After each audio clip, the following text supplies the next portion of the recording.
Mr. President, you have made history thrice over today by becoming the first US President to grace our Republic Day celebration as the guest of honor. By being the first US President to visit India twice while in office, and by holding a second summit level meeting in the shortest ever time span of 4 months. These milestones make this a truly historical visit.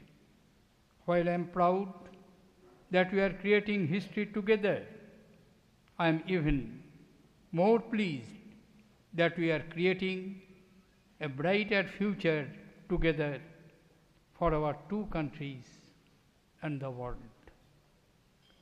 The relationship between India and the United States is a special one.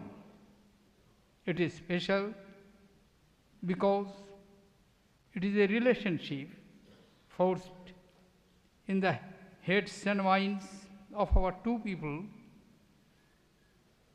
in the commercial ties between our two business, in the exchange between our two scientists and engineers, and in the enduring linkage between the hundreds of our institutions.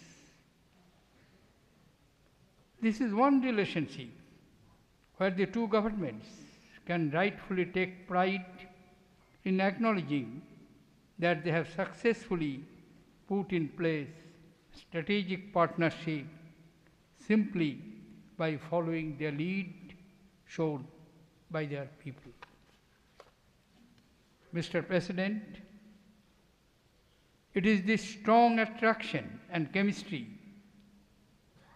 that explains why the people of both countries have always viewed each other as friends in almost every opinion poll. It also explains why the relationship has consistently enjoyed bipartisan political support. This natural sense of kinship stems from the foundational values that both our people cherish deeply, the values of individual liberty and freedom, democracy, diversity, and justice. These core values not only determine how we live and how we are governed as a nation, they also define our aspirations for the future and the vision of the world we want to bequeath to our children and grandchildren. Mr. President, it is this shared vision that forms the solid bedrock of our blossoming relationship. Today, our people are collaborating in practically every sphere of human activity, from jointly plumbing the depths of the ocean to understand the Indian monsoon, to joint space exploration in Mars and everything that lies in between. But in a relationship like ours, that has infinite potential, there is so much more that we can and should do. Excellency, I am glad, therefore, that our countries are deepening strategic security and defense cooperation to make our two countries, the region and the world, a safer place. The United States, in partnering us in our ambitious economic and developmental agenda through infrastructure development, clean energy solutions, investment, technology, leveraging information technology, education and skilling, your people are also working with us in setting up smart cities, fighting disease and improving water, health and sanitation. Mr. President, your presence at our cherished Republic Day parade tomorrow will demonstrate to the world the growing ties of friendship and trust that bind our two democracies closely as we create new milestones in history and chart new destination points in our shared journey into the future. Your visit, Mr. President, symbolizes both history and future in the making. Excellencies, distinguished guests, ladies and gentlemen, may I now request you to join me in raising a toast to the good health of His Excellency President Obama and Her Excellency Mrs. Michelle Obama, to the continued prosperity and well-being of the United States, and to creating new milestones that further strengthen the bonds of friendship and cooperation between India and the United States.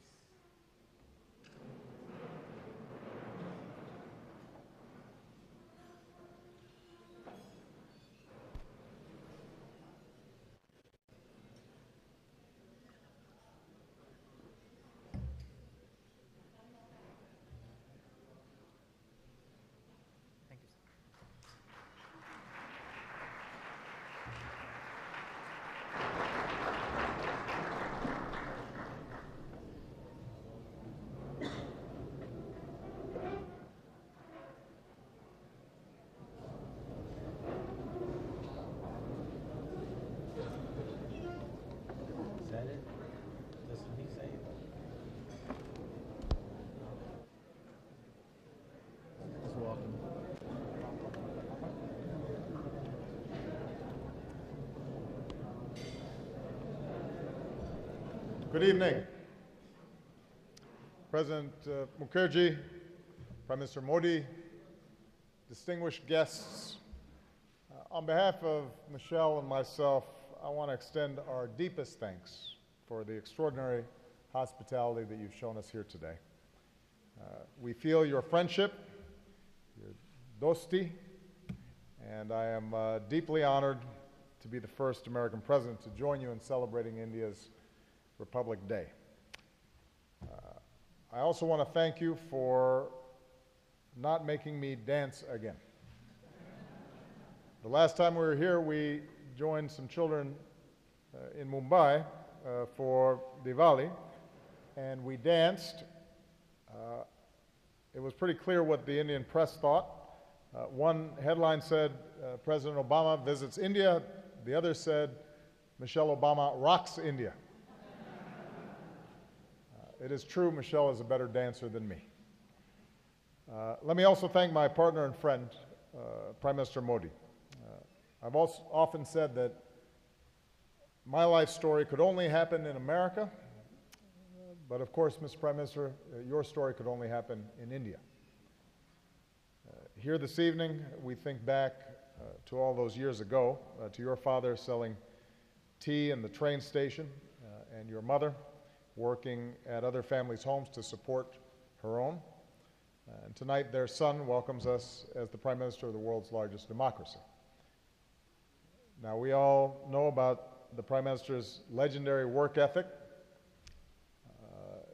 He was explaining to me today how he only needed 3 hours sleep,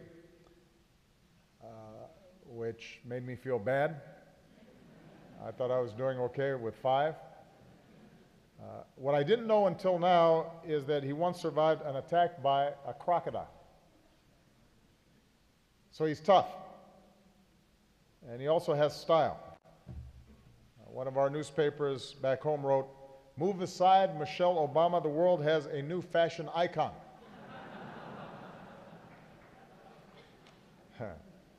Tonight I was thinking about wearing a Modi kurta myself. And while I do not want to use a dinner like this to make United States policy, let me just say that given the Prime Minister's advocacy at the United Nations, Michelle and I are looking forward to the first International Yoga Day. Our visit reflects the deepest connections and long friendship between our peoples. One of America's greatest poets was Walt Whitman, and more than a century ago he wrote a poem, Passage to India, in which he celebrated the technological ingenuity and human spirit that joins our nations. He wrote, "Seest thou not God's purpose from the first, the earth to be spanned, connected by network, the people to become brothers and sisters." Here in our time, these words have come to pass. India and America have spanned the earth, connected and networked by technology and by family, including millions of Indian Americans. Among them our nation's first Indian American ambassador to India, Rich Verma. And in this shared work of our world, our purpose, lifting up our fellow citizens, advancing human dignity, we, as the poet predicted, have become brothers and sisters. Tomorrow we will celebrate Republic Day. We will honor the generations of Indians who built this nation through toil and tears and iron will. And at the end of the day, I'm told the band will play that hymn that was dear to the heart of Mahatma Gandhi. Abide with me, fast falls the eventide. The darkness deepens, Lord, with me abide. When other helpers fail and comforts flee, help of the helpless, oh, abide with me. And so I propose a toast, if I can get a glass. Here we go. To the great partnership between our nations and the friendship, the dosti, between our peoples, here in the eventide, Indians and Americans, let us know, in the darkness or day, in good times or bad, whenever one of us looks to the other, we will surely say, abide with me. Cheers.